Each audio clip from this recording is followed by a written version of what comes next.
Tax return भरना हर citizen की responsibility है। इसमें हम अपनी इनकम का रिपोर्ट करते हैं गवर्नमेंट को। हम अपने गवर्नमेंट को बताते हैं हमारी क्या क्या इनकम किस किस सोर्स से हो रही है। आइए जानते हैं। वैसे तो इनकम टैक्स रिटर्न से बहुत सारे बेनिफिट्स होते हैं, लेकिन हम कुछ ही बेनिफिट्स के बारे में डिस्कस।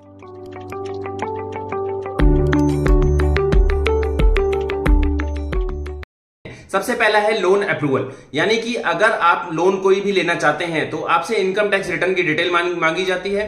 तो आप अपनी इनकम टैक्स रिटर्न अगर आप फाइल करते हैं तो आपको लोन इजीली मिल जाएगा। सेकंड नंबर है, अगर आपका कोई भी टीडीएस कटा है इंटरेस्ट से या किसी भी हेड में आपका कोई टीडीएस कटा हुआ है और आपकी टैक्स लिमिट से नीचे हैं आप, तो आप उसको टीडीएस को रिफंड लेने के लिए आपको अपनी इनकम टैक्स की रिटर्न भरना जरूरी है। तीसरा पॉइंट है अपना, अगर आपको कोई भी लॉस हुआ है शेयर मार्केट में या कहीं पे भी कोई भी लॉस आपको हुआ है, वो कैरी फॉरवर्ड अगर आप कराना चाहते हैं ताकि नेक्स्ट ईयर में कभी भी आपको प्रॉफिट हो तो आप उसके अगेंस्ट में एडजस्ट कर पाए, तो वो आप इनकम टैक्स रिटर्न भर के कर सकते हैं। चौथा पॉइंट अगर हम देखें तो वो है हमारा वीजा, यानी कि कई कंट्रीज में अगर हम वीजा अप्लाई करते हैं तो वो आपकी इनकम की हिस्ट्री मांगते हैं, यानी इनकम टैक्स रिटर्न आपको एज ए प्रूफ में वहां देनी होती है। तो इसके लिए भी आपको इनकम टैक्स रिटर्न भरना जरूरी है। इसके अलावा गवर्नमेंट स्कीम्स हैं, बहुत सारी गवर्नमेंट स्कीम ऐसी हैं जहां पे आपको अपनी इनकम को प्रूफ करना होता है। तो आप इनकम टैक्स रिटर्न का बेस लेके वहां पे सबमिट कर देते हैं और आपको वहां पे बेनिफिट गवर्नमेंट स्कीम का मिल जाता है। तो यानी कि ऐसे बहुत सारे बेनिफिट्स हैं इनकम टैक्स रिटर्न भरने से।